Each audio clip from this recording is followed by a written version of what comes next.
अस्सलाम वालेकुम। ये रिपोर्ट मेरे पास है और मैं मुबारकबाद पेश करता हूँ अवेयरनेस फाउंडेशन वालों को, जिन लोगों ने इसमें काम किया उन सबको।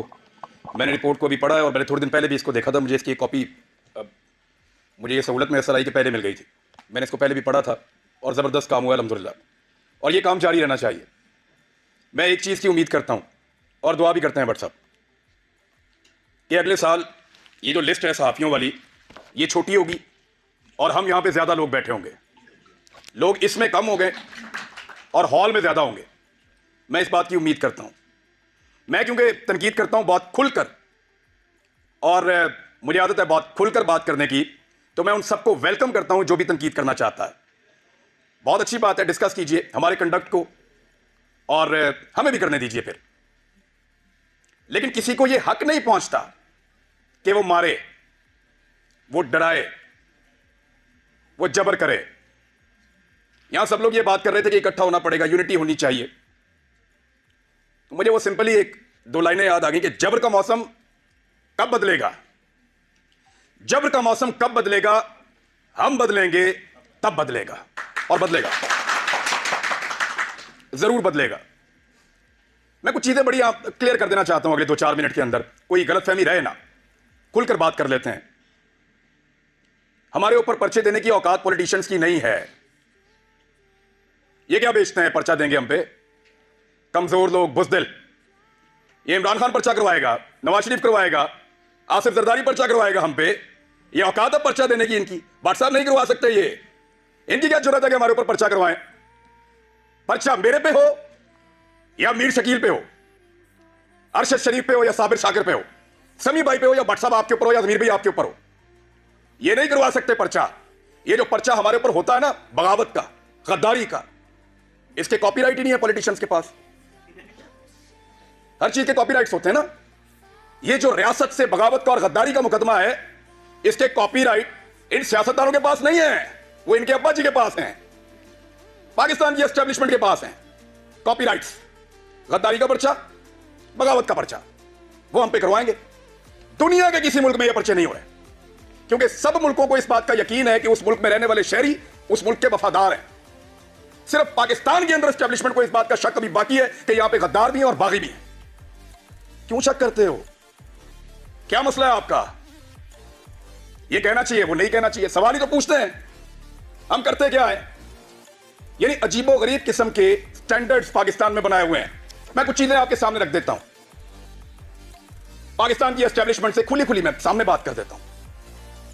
आप गैरों की जंग में हमें धकेल दें तो आप मुझ पे वतन है, और हम आपसे ये पूछें कि इतने सारे बंदे क्यों मारे जा रहे हैं, तो हम गद्दार भी हैं और बागी भी हैं। आप बंद कमरों के अंदर फैसले करें इस मुल्क के 22 करोड़ आवाम के, तो आप मुझ पे वतन है। हम आपसे पूछें कि उन फैसलों के नताइज पे नजर देखिए, बताएं कि ये हालात क्यों हुए, तो हम गद्दार हैं। आप पाकिस्तान में बार बार रजीम चेंज ऑपरेशंस करें, मुंतखब हुकूमतों को गिराएं, तो आप मुझ पे वतन है। हम आपसे पूछें कि ये क्यों किया, तो हम गद्दार भी हैं और हम बागी भी हैं। आप वजीर आजमों के इंटरव्यूज करें और फैसला करें कि इसको बनाना है और इसको नहीं बनाना, तो आप मुहिब्बे वतन हैं। और हम जब ये कहें कि जनाब अवाम का फैसला होना चाहिए, ये 22 करोड़ लोग हैं, कीड़े मकोड़े नहीं हैं, तो हम गद्दार भी हैं और हम बागी भी हैं। यानी आप बगावतों के और गद्दारियों के मुकदमे दर्ज करवाएं जो पूरी दुनिया में नहीं हो रहे, और जब हम आपको ये कहें कि क्या हम बागी हैं, तो उस पर भी हम बागी हैं, उस पर भी हम गद्दार हैं। यानी अजीबो गरीब किस्म का क्राइटेरिया बनाया हुआ है। आप हमारे लिए, हमारे मुल्क की जमीन को तंग कर दें, तो आप मुहिब्बे वतन हैं, और हम अपनी जमीन पे आजादी से रहने का हक मांगें, तो हम गद्दार हैं, हम बागी हैं। आप खुदा ना खास्ता कभी हार भी जाएं, तो आप मुहिब्बे वतन हैं, और हम आपसे पूछें कि हुजूरे वाला ये क्या हुआ था, तो हम गद्दार हैं, हम बागी हैं। आप किसी एक तजर्बे में नाकाम हो जाएं, तो आप मुहिब्बे वतन हैं, और हम सिर्फ नाकामी की निशानदेही कर दें, तो हम गद्दार हैं, हम बागी हैं।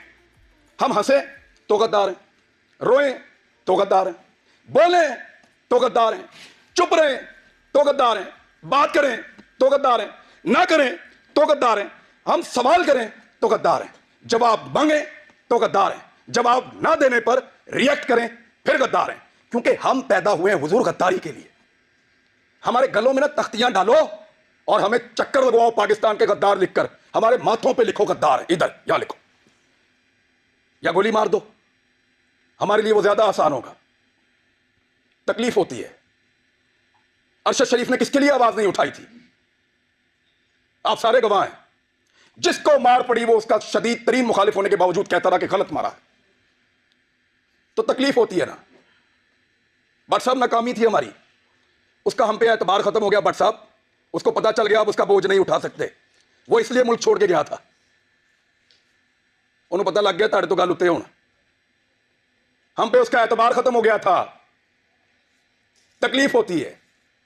चुप करके निकल लिया। इन्होंने मजाक उड़ाया उसकी तस्वीर दिखा दिखा कर, हमारे इख्तलाफात को हमारे खिलाफ इस्तेमाल किया। हमारे लोगों को तस्वीर भेजी कि ये देखो भाग रहा है, फोटो लगाओ सोशल मीडिया पे, गंदा करो इसको, भाग रहा है। अब बुज़दिल नहीं था। बुज़दिल होता तो तुम्हारे साथ डील करता, तुम उसकी मिन्नतें कर रहे थे डील के लिए। रोज उसे कहते थे कि आओ बात करें, रोज उसे कहते थे कि आओ सरेंडर करो हमारे सामने। उसके बच्चों को थ्रेट, उसकी फैमिली को थ्रेट। अकेला था, उसको पता था सबको उसने अकेले ने संभालना है, कोई और तो नहीं था उसके साथ। जाओ पूछो उसकी मां से, मैं मिलकर आया हूं उस दिन। सारी बातें करने के बाद, पूरा हौसला देने के बाद, आखिर में वो कहती है कि अरशद तो नहीं है ना, जो कुछ भी हो अरशद तो नहीं आएगा। अब हम पे उसका एतबार खत्म हो गया था, इसी काबिल है हम पे भरोसा नहीं था उसका, इसलिए वो यहां से गया। बुज़दिल नहीं था, हम नकारा हो गए थे, हम उसको नहीं बचा पाए। मैं अभी थोड़ी देर पहले मैं मोटरवे पे आ रहा था, मैंने एक वीडियो रिकॉर्ड की। मुझे इत्तला दी गई कि आप इस्लामाबाद आएंगे तो पकड़ेंगे, तो मत जाओ। तो मुझे दो वजूहात समझ आई, या तो कोई ये चाहता है कि मैं आके बात ना करूं, या हो सकता है वाकई पकड़ दे। तो मैंने एक वीडियो छोटी सी रिकॉर्ड करवाई, इसलिए कि अगर मैं पकड़ा गया तो ये लोगों तक पहुंच जाएगी वीडियो, और मुझे जो इत्तला दी है, कैसे दी है, किसने पकड़ा, ये भी पता चल जाएगा। मैंने अपने बच्चों से भी माफी मांगी। मैं एक साल में उनको कोई किसी एक मौके पर भी जो मैं उनके साथ टाइम गुजारा करता था, मुझे वो मौका ही नहीं मिला। मैंने उसी वीडियो में उनसे माफी मांगी कि बेटा सॉरी बाबा, फिर लेट हो गए, लेकिन वादा आपसे पूरा करेंगे। लेकिन आपको पता मेरे दिमाग में भाई चीज क्या चल रही थी? मेरा भी आप सबसे एतबार खत्म हो गया। आखिर में मेरे दिमाग में यह आ रहा था कि अरशद नहीं है, बोलेगा कौन? वही था, सबको इकट्ठा करके वहां अदालत में पहुंच गया था। क्यों पकड़ा उसको? हौसला देता था, डट कर खड़ा था, हर जगह उसने आवाज उठाई और पूरी कोशिश की उसने कि यह मुश्किल वक्त गुजर जाए। अभी मैं इस यकीन के साथ अंदर जाऊंगा कि अरशद पीछे नहीं खड़ा हुआ। अब सिर्फ ये एक कमी मुझे महसूस हुई है, वो इस कमी के साथ पाकिस्तान छोड़ गया था। वो तकलीफ मैंने आज पहली मर्तबा महसूस की है कि जब वो ये मुल्क छोड़कर जा रहा था तो वो कितना बेबस था, और उसका हमने मजाक उड़ाया कि फलां फ्लाइट से निकल गया, इस तरह निकल गया, इस तरह भाग लिया। उसने मुझे फोन पे बताया, इमरान तुझे पता है मैं कैमरे में जानबूझकर मुस्कुरा रहा था, वो इसलिए कि मुझे पता था ये मेरा मजाक उड़ाएंगे। मजाक उड़ाते हो यार, पहले जमीन तंग करते हो, फिर कोई यहां से चला जाए तो उसका मजाक उड़ाते हो। क्या बंदूक लेकर तुम्हारे गले पड़ जाए? वो भाई बोलने का काम है उसका, साफी है वो अपनी साफत से टक्कर दे रहा था, देता रहेगा, शहीद है, तुम्हारे लिए निशाने इबरत बनेगा वो। मैंने पहले कहा था, आज फिर कह रहा हूं कि तुम्हें सिर्फ मारना आता है, हमें और बहुत कुछ आता है, और वो हम इंशाल्लाह करके दिखाएंगे। सिर्फ हमें मारना नहीं आता। दबा दबा के और जिसको दबाया एस्टेब्लिशमेंट ने दबाया। अहमद मीर का प्रोग्राम में बड़ा खुश था उस दौर में जब बंद हुआ, क्योंकि हम भी एक अजीबोगरीब दुनिया में रहते थे। माशरत उलूम की किताबें पढ़ के आए हुए थे, लगता था सारे हीरो हैं। एस्टेब्लिशमेंट पाकिस्तान की बहुत वफादार है, सच्ची बात है। किसी की आंखें पहले खुल गई, किसी की बाद में खुल गई, लेकिन अच्छी बात है खुल गई। लेकिन मफादात की पट्टी बांध के कभी आंख बंद नहीं की अल्हम्दुलिल्लाह। कभी इसलिए आंख बंद नहीं की कि मफादात की उसके ऊपर पट्टी बंधी हुई थी। जब मुतीउल्लाह जान पे हमला हुआ, मैं क्लिप आप सबसे शेयर कर दूंगा, मैंने मजम्मत की। वो बच्चा जिसके घर के अंदर घुस के मारा, जिसके साथ आपका केस चल रहा था, मैंने मजम्मत की। जब अफसार आलम पे गोली चली तब मजम्मत की, सब रिकॉर्ड के ऊपर मौजूद है। हामिद मीर के ऊपर गोली चली, मजम्मत की। लेकिन हामिद मीर ने अपने मुंह से कहा था, मेरे भाई ने, कि मेरा प्रोग्राम सियासतदानों ने बंद नहीं किया। इमरान खान की क्या औकात है, बंद तो उन्होंने किया है। अब बोलता है इमरान खान से बदला लूंगा। अपने मुखालिफ को पहचानिए, फिर इकट्ठे हो जाएं, तो शायद आपकी जान छूट जाए, वरना ऐसे ही इसी तरह हमारा वक्त गुजरता रहेगा। मैं सिर्फ एस्टेब्लिशमेंट को एक बात कहना चाहता हूं कि हुजूर आपका मर्तबा, आपका रुतबा बहुत बड़ा है। ये बहुत छोटे छोटे काम है जिनमें आप पड़े हुए हैं, ये छोटे छोटे काम हमें करने दें। एतबार करें हमारे ऊपर कीड़े मकोड़ों पे, हम गद्दारों को ये मुल्क चलाने दो। आप मुझ पे बताने बहुत बड़े लोग हैं, आप बड़े बड़े काम किया करें। आप, आपका रुतबा बहुत बड़ा है, बड़ा मुकद्दस काम है आपका, हम उसकी कदर करते हैं, यूं सैल्यूट करते हैं आपको, खुश होते हैं आपको देखकर। लेकिन ये छोटे छोटे काम हमारे लिए छोड़ दीजिए, हमारे लेवल पे मत गिरिए। आप बीच में से निकल जाए ना तो इन सब माफिया को हम संभाल लेंगे, मीडिया वाले। बस आपके खिलाफ बोलने को जरूरत की बात नहीं है, दिल नहीं करता, खुदा की कसम दिल नहीं करता, खुदा की कसम दिल नहीं करता। डरते वरते नहीं है, पता है आपको, बुज़दिल नहीं है हम। क्या करोगे, गोली मार दोगे, मार दो। डरते नहीं है तुमसे, तुमसे प्यार करते हैं, तुम्हारी कदर करते हैं। डरो उस दिन से जिस दिन हमारे अंदर से ये जज्बा खत्म हो जाए। हम प्यार करना चाहते हैं, कदर करना चाहते हैं, हमें मत धकेलो, दीवार के साथ मत लगाओ और ये ड्रामा बंद करो। पाकिस्तान के फैसले पाकिस्तानी करेंगे, पाकिस्तान के फैसले हम करेंगे। ये हमारा राइट है, लोगों का राइट है, डेमोक्रेसी ये कहती है। ये बंद कमरों के अंदर ड्रामे बंद करो। पाकिस्तान को तजुर्बा, मैं बचपन से पढ़ रहा था, लिखा हुआ था इस्लाम के लिए तजुर्बागाह बनाएंगे पाकिस्तान को। हमारे लीडर्स ने ये बताकर पाकिस्तान बनाया, वो किसी और चीज की तजुर्बागाह बना दिया। पकड़ के इसको पकड़ लो, उसको नंगा कर लो, उसको डंडे मारो, उसके कपड़े उतार दो, उसको घसीट के वहां पे ले जाओ, इसको जगाते रहो, इसको शहरों में फिराओ।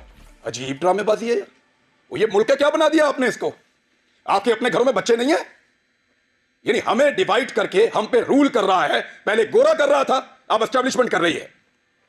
इससे अगर निकलना है ना तो एक बार सोचना पड़ेगा। मैंने यहां किसी को तनकीद का निशाना नहीं बनाया, मैंने सिर्फ बताया है कि वो कौन है जो हम सबको डैमेज कर रहा है। इस मौके से हमें फायदा उठाना चाहिए, हम सबको एक मौकिफ बनाना चाहिए। एक मौकिफ कम से कम इस बात के ऊपर कि एक को मार पड़ेगी तो सबको मार पड़ेगी। यहां से भी शुरू कर दो तो बहुत है। बाकी मर्जी है, अगर डिवाइड एंड रूल करना है तो फिर करते रहिए। इस गंदे खेल का हिस्सा बनना है तो बनते रहिए। व्हाट्सएप को मैं इसलिए अप्रिशिएट करूंगा कि कोई भी फोरम हो, कोई भी जगह हो, कोई भी बुलाए, जब सहाफत का नाम आता है तो आप लोग आ जाते हैं। सर आप लोगों का बहुत शुक्रिया। हालात बहुत मुश्किल है, जिस मुल्क का चीफ जस्टिस कहे कि वो बेबस है, उधर व्हाट्सएप क्या करें बेचारे। लेकिन ये वक्त भी गुजर जाएगा, यूनिटी आएगी इंशाल्लाह, इकट्ठे होंगे।